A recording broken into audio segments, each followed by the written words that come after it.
Salut les devins, c'est Saikyo, je vous apporte aujourd'hui avec grand plaisir des nouvelles sur le nouvel animé Bleach, la guerre sanglante millénaire qui nous a apporté une nouvelle bande-annonce et tout un tas de nouveautés que je souhaite vous décrire aujourd'hui. Alors déjà je vous mets le lien du trailer, bon c'est assez court, une trentaine de secondes en description. Je ne vais pas rentrer dans une analyse particulière de celui-ci parce que le trailer est très explicite. Si je me lançais là-dedans, ça viendrait juste rallonger la vidéo de manière très fictive et c'est pas ce que je souhaite. Au niveau des détails malgré tout, je vous ferai remarquer 2-3 petites choses qui sont de l'ordre du fait que la musique en fond fait beaucoup penser à ce que l'on trouve dans le jeu Bleach Brave Souls, dans les trailers, les présentations de personnages, etc. C'est assez différent des précédents trailers de Bleach qui étaient vraiment un petit peu plus à l'ancienne en matière de sonorité. Visuellement, c'est rassurant parce que d'après certains retours des personnes qui ont vu ces épisodes-là en avant-première, ces extraits seraient directement issus des épisodes 1 à 2, contrairement au tout premier teaser de Bleach qui était en pré-animation. Ça avait été fait exprès pour le trailer, mais ça ne se retrouvera pas forcément à l'intérieur de la série. Là, pour les derniers trailers en date, on sait que ça sera dedans le show, donc ça c'est cool. Et sinon, de manière très personnelle, j'ai beaucoup apprécié les effets visuels qui ont été accordés à l'attaque de Inoue, au déplacement de Uryu, et tous les effets d'attaque de Reiatsu qui concernent aussi Ichigo à la fin. J'ai trouvé que visuellement c'était plutôt stylé. Même si je vous avoue qu'il y a une petite part de moi qui quand même est assez nostalgique de la patte Bleach originelle, mais bon ça je verrai bien une fois que la série sera sortie, je vais pas commencer à me forger des avis sur la base de quelques bandes annonces. En tout cas, l'animé arrive bel et bien le 10 octobre 2022, et d'ici là nous aurons 2 autres teasers, trailers de la même sorte. Celui-ci était plutôt là pour présenter les personnages du côté de Karakura. La prochaine bande annonce sera le samedi 1er octobre pour représenter les Sternritter du côté des Quincy. Et le 8 octobre, 2 jours avant la sortie de l'animé, ça sera une bande-annonce de présentation du Gotei 13. Toujours lié à cette série-là, mais de manière un petit peu plus annexe. Vous savez que je ne suis pas habitué à vous fournir des news sur le jeu Bleach Brave Souls, parfois des sujets d'analyse, d'explication de certains points qui sont intéressants, mais pas des news sur le jeu en soi. Mais là c'est complètement connecté à la nouvelle série Bleach. Le jeu vient de révéler ses nouvelles bannières de personnages avec un nouveau style artistique qui est vraiment dans le ton de celui de l'animé. À vrai dire, j'appréciais beaucoup les anciennes, mais les nouvelles arrivent également à me séduire, donc je pense que c'est gagnant-gagnant. Ichigo, Uryu et Chad version Guerre sanglante millénaire vont rejoindre le jeu très prochainement, version animée Guerre sanglante millénaire. Alors tandis que d'autres ajouts de ce type-là sont à prévoir, y compris sur l'aspect scénaristique de ce jeu, j'aimerais vous faire un petit point sur ce que j'appelle le malaise Bleach qu'il y a en ce moment concernant sa diffusion. Il y a tout un cafouillage absolument énorme concernant la diffusion de cette série. Sur quelle plateforme sera-t-elle diffusée, de quelle manière, de manière simultanée, différée, un système de saison ou non, rien de tout cela n'est annoncé officiellement.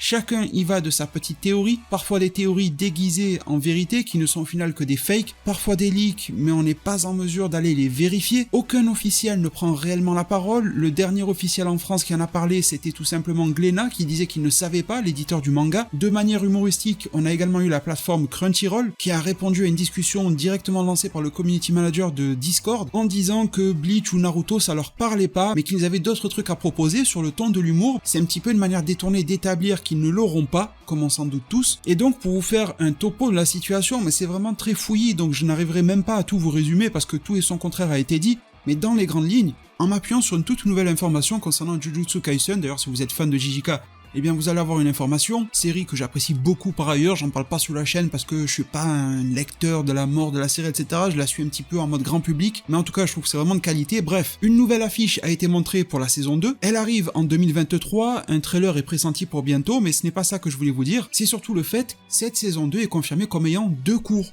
Sauf que cette fois-ci, ce seront 2 cours consécutifs. Ça fait directement écho à ma précédente vidéo Bleach qui parlait de diffusion, etc., dans laquelle je vous disais de ne pas confondre les cours avec les saisons. On a su que l'anime Bleach aura 4 cours, mais je vous ai expliqué, je l'espère avec beaucoup de détails, le fait que ça ne garantit pas qu'un système saisonnier sera accordé à Bleach. Ça n'est pas encore confirmé officiellement. On sait juste que l'anime Bleach se découpe en 4 parties d'une certaine manière, mais le mode de production et par extension de diffusion, pour nous, de ces épisodes-là, de ces parties, n'est pas encore révélé. Et par exemple, Jujutsu Kaisen a choisi le fait de mettre les 2 cours à la suite, dont un des 2 qui inclura l'arc Shibuya. Et j'espère vraiment que ça apporte alors beaucoup plus même de clarté à la situation avec un exemple tout à fait concret, moderne, récent, et que la plupart d'entre nous attendent vu que Jujutsu est quand même très populaire. On sait que cette nouvelle série Bleach animée arrive sur la chaîne de télévision TV Tokyo, comme ça l'était à l'époque. Les Japonais pourront directement la regarder comme ça, sauf que l'horaire à laquelle ça sera diffusé changera, ça sera à minuit,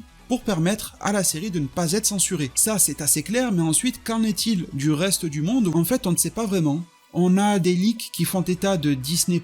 Moi-même, de mes propres sources, j'ai entendu parler de Disney+, et les sources avec lesquelles j'ai pu discuter le plus fraîchement me parlent également de Disney+, en France. Mais là, à 2 semaines de la diffusion de la série, on ne sait pas. Aux États-Unis, qui était aussi réputé comme ayant Disney+, comme diffuseur, c'est la plateforme Viz Media qui se met à révéler le fait qu'elle va diffuser les épisodes, sauf que ce n'est pas bien clair. Est-ce que Viz Media aura que les 2 premiers épisodes ou toute la série? Il joue sur les mots, il ne le confirme pas, et ça avait déjà été le cas sur une animation Naruto, arriver en avant-première sur Viz Media pour marquer le coup et aller sur une autre plateforme ensuite. Et du coup, ça serait une sorte de douille maquillée en fait, parce que si on a 1 ou 2 épisodes qui arrivent sur une plateforme américaine, et qu'ensuite c'est Disney+, qui récupère le bébé comme prévu, et qui le diffuse avec un rythme atypique, un peu comme JoJo sur Netflix en ce moment, etc., avec un système de parties qui arrive très tardivement par rapport à la diffusion au Japon, eh bien tout ça, ça cause du tort en fait à la licence. On est en 2022, je pense qu'on a le droit d'avoir les choses sur les plateformes.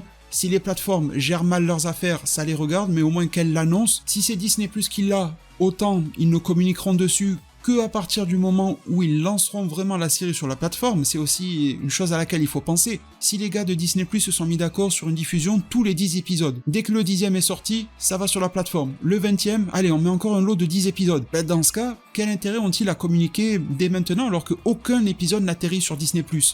C'est peut-être ça aussi le délire qu'il y a derrière. On se retrouve avec Crunchyroll et ADN qui ont déjà sorti leur planning d'automne d'animé, et Bleach n'y figure pas, mais qui doivent peut-être être pieds et poings liés, et surtout bouche liée, et n'ont peut-être probablement pas le droit de parler sur l'avenir de Bleach, même s'ils le savent, parce que s'ils ont perdu les droits de la licence, qu'ils l'ont cédé, revendu, ils savent très bien qu'il l'a désormais entre ses mains. Et ça crée une espèce de quiproquo géant. Les fans ne savent pas, certains officiels ne savent pas, certains officiels font semblant de ne pas savoir, mais ils savent. D'autres savent pertinemment parce qu'ils ont signé le contrat mais ne disent rien. On a l'impression qu'on veut nous cacher quelque chose parce que ça va pas nous plaire. Alors dans le fond, me direz-vous, c'est pas bien grave, on fera comme pour Dragon Ball Super, comme pour d'autres animés. Eh bien on ira sur de l'illégal. S'ils veulent pas nous le fournir en temps et en heure en 2022, on ira par des chemins détournés se le procurer. Je ne vous le recommande pas, mais vous avez raison. Si c'est le seul moyen, on ne peut pas en vouloir aux gens. Mais ce que je demande, en premier lieu surtout, c'est pas grand chose, je pense.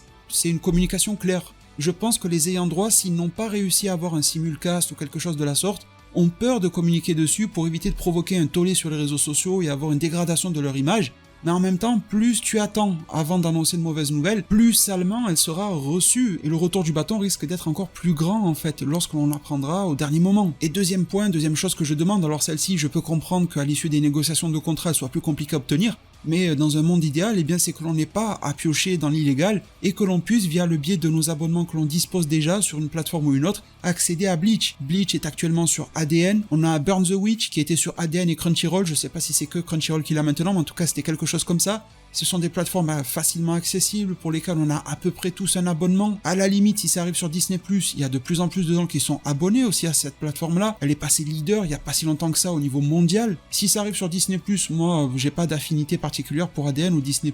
La seule affinité que j'ai, c'est pour les choses bien faites et sur lesquelles on communique clairement. Et ça m'a pas l'air bien transparent tout ça, et je n'ai pas envie de porter d'accusation ou de diffamer, mais ça fait un petit peu magouille en fait, vous voyez ce que je veux dire? Il y a un petit peu ce Roland de magouille qu'on n'apprécie pas en fait, on n'aime pas être pris pour des ânes. Et au final, le grand perdant de cette histoire, ça sera qui? Ou plutôt, ça sera quoi? Eh bien, ça sera la licence Bleach. Parce que si les ayants droit nous forcent à réutiliser des méthodes un petit peu préhistoriques pour pouvoir regarder l'une de nos séries favorites, eh bien, c'est du manque à gagner pour la série en elle-même. Si les épisodes arrivent sur une plateforme à laquelle on n'est pas abonné, si les épisodes arrivent 3 mois plus tard sur une plateforme, après la sortie japonaise ou américaine, ça n'est pas acceptable. Et donc, il y aura une très forte hype, je l'espère, Bleach, d'un aspect amateur, communautaire, et c'est très cool. Le côté fan, en fait, de la chose, sur les réseaux, etc., mais tout passera par des moyens détournés pour la plupart, et la grosse hype dont la licence et les officiels pourraient bénéficier risque de ne pas avoir lieu. Dans tous les cas, nous, on y participera, on n'est pas trop perdant au final, mais de manière détournée, indirecte, si ça affecte la licence, ben derrière il peut y avoir moins de projets qui soient débloqués pour la licence, moins d'adaptations, je ne sais pas moi, de romans, l'arc en fer, enfin voilà, vous voyez ce que je veux dire, des projections sur Bleach. Les ayants droit risquent de se dire qu'il n'y a pas assez de rentrée d'argent, pas assez de visibilité, alors que la plupart des personnes n'y avaient pas accès de manière légale et l'auront téléchargé ou streamé, et ça ne rentre de toute évidence pas en compte dans leurs calculs. Ça pourrait créer une forme de décalage, de dissonance en fait, et c'est un petit peu étrange et ça me dérange beaucoup, et je trouve que ça crée un malaise, surtout, je le répète, à 15 jours de la sortie de cette série. J'espère que tout cela va s'éclairer, s'aplanir, se clarifier, retrouver un semblant de normalité, il n'y a pas mort d'homme non plus, hein, on est sur un sujet de passion, de divertissement, mais justement, quand on est passionné, ça prend au cœur et on aime bien en discuter. J'espère que cette vidéo aura su vous informer, vous divertir à la fois. N'hésitez pas à me partager vos avis sur toute cette situation-là, sur les news, sur ce que j'appelle ce fameux malaise de la diffusion Bleach. Je suis là en zone commentaire pour vous lire tous, pour vous répondre un maximum qu'il m'est possible. Merci pour vos abonnements, pour la cloche des notifications, un maximum de pouces bleus. Prenez tous extrêmement bien soin de votre futur, et à plus pour de prochains arts divinatoires.